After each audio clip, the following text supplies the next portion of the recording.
नमस्कार दोस्तों, जो बच्चे माता पिता का कहना मानते हैं, पलट कर जवाब नहीं देते हैं, आज्ञाकारी बनते जाते हैं, तो हम सब खुश होते हैं, लोगों से कहते फिरते हैं कि हमारा बच्चा तो बहुत अच्छा है, हमें अपने संतान पे गर्व है। लेकिन वही बच्चा जब बड़ा होता है, जिम्मेदारियों को संभालता है, नौकरी करता है, शादी होती है, तो हम कहते हैं कि ये तो कुछ बोलता ही नहीं है, कोई भी आकर इसे खरी खोटी सुना देता है और ये चुपचाप सुनते रहता है, बर्दाश्त करता है। मैं तो परेशान हो गई हूँ। अगर आप चाहते हैं कि आपका बच्चा आत्मविश्वास से भरा हुआ हो और अपनी बात और विचारों को दूसरों के सामने व्यक्त कर सके, किसी से डरे नहीं, तो इसकी ट्रेनिंग की शुरुआत बचपन से ही करनी होगी। बच्चा जब छोटा होता है तो हमारे किसी बात के कहने पर सवाल पूछता है या कारण जानना चाहता है, तो उसे चुप नहीं करवाना चाहिए, उसे जवाब देकर संतुष्ट करना हमारा कर्तव्य है।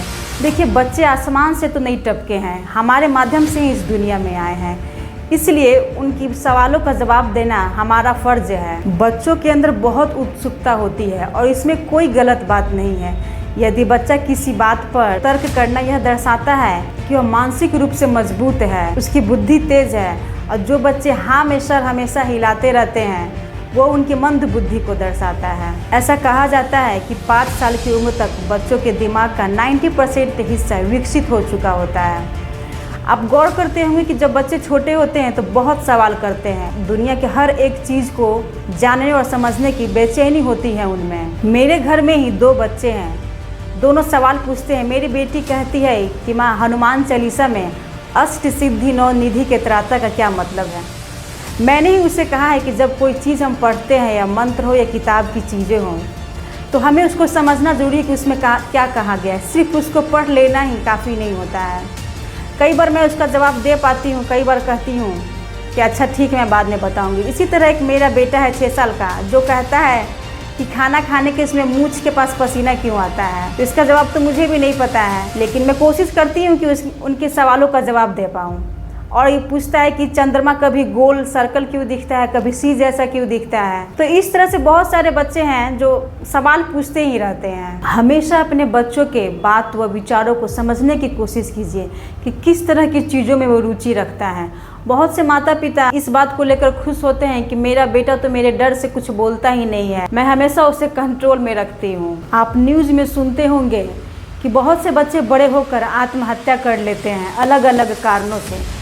किसी का एग्ज़ाम क्लियर नहीं होता है तो कोई फेल हो जाने के डर से सुसाइड कर लेते हैं। कोटा जैसे शहरों में बच्चे पढ़ने जाते हैं, जहाँ से सबसे ज़्यादा इस तरह की बातें सुनी जाती हैं कि बच्चे परिवार का प्रेशर, पढ़ाई का प्रेशर हैंडल नहीं कर पाते हैं और अपनी ही जान को अपने हाथों से ख़त्म कर लेते हैं। अगर सही समय पर वे अपने परिवार व दोस्तों को बता पाते तो ये दिन कभी ना आता।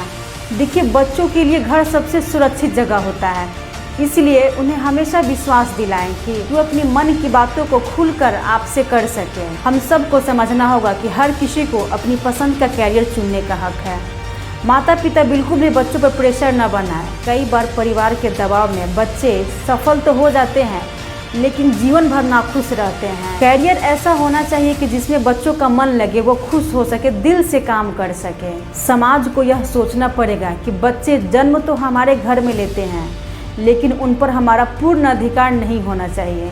कई बार आपकी सोच उनकी सोच से अलग होती है, इसलिए उनके व्यक्तित्व को पूर्ण रूप से विकसित होने दीजिए। उन्हें सपोर्ट कीजिए, मदद कीजिए, लेकिन किसी चीज़ को लेकर उन पर दबाव मत बनाइए, नहीं तो एक बच्चे और गुलाम में ज़्यादा फर्क नहीं होगा। लेकिन ये होगा कैसे? इसके लिए कुछ स्टेप्स हमें फॉलो करने होंगे। ये कुछ स्टेप्स हैं जिन्हें अपनाकर हम एक जिम्मेदार और अच्छा गार्जियन बन सकते हैं। पहला है कि बच्चों के मन में पढ़ाई, खेल या किसी अन्य क्षेत्र के प्रति डर पैदा मत कीजिए। दूसरा है, किसी भी क्षेत्र से जुड़े कैरियर के बारे में फ़ायदे और नुकसान दोनों पक्षों के बारे में बताएं, ताकि बच्चा कोई भ्रम में ना हो। हमेशा उसे सही गाइड करते रहिए। बचपन से ही उसे छोटे छोटे फैसले लेने दीजिए, चाहे वो जीते या हारे, क्योंकि ऐसा करने से उसका डिसीजन लेवल बढ़ते जाता है। कई बार अब देखते हुए कि बच्चे बड़े हो गए हैं और छोटी छोटी बातों के लिए अपने गार्जियन और पेरेंट्स को फ़ोन करते रहते हैं। अगर उनके लिए हुए फैसले में अगर वो सफल हो जाते हैं तो उन्हें खुशी मिलती है और इससे बच्चों का आत्मविश्वास बढ़ता जाता है। अच्छा काम करने पर उनकी तारीफ करें, प्रोत्साहित करें और अगर गलतियां करते हैं तो उनमें सुधार करने को कहें। मारपीट बिल्कुल न करें। बच्चों की भावनाओं को कद्र करना सीखें। अगर कोई बात आपसे वो बोलता है तो पूरी बात सुने बिना बीच में मत टोकिए। एक बच्चे के लिए उसका घर जन्नत जैसा होना चाहिए, जहां वो खुलकर जी सके और अपनी बातों को बेझिझक बोल सके। ये लास्ट वाली बात तो आप ज़रूर सिखाएं कि तुम्हारे बारे में कोई भी बात मुझे बाहर वालों से नहीं पता चलना चाहिए।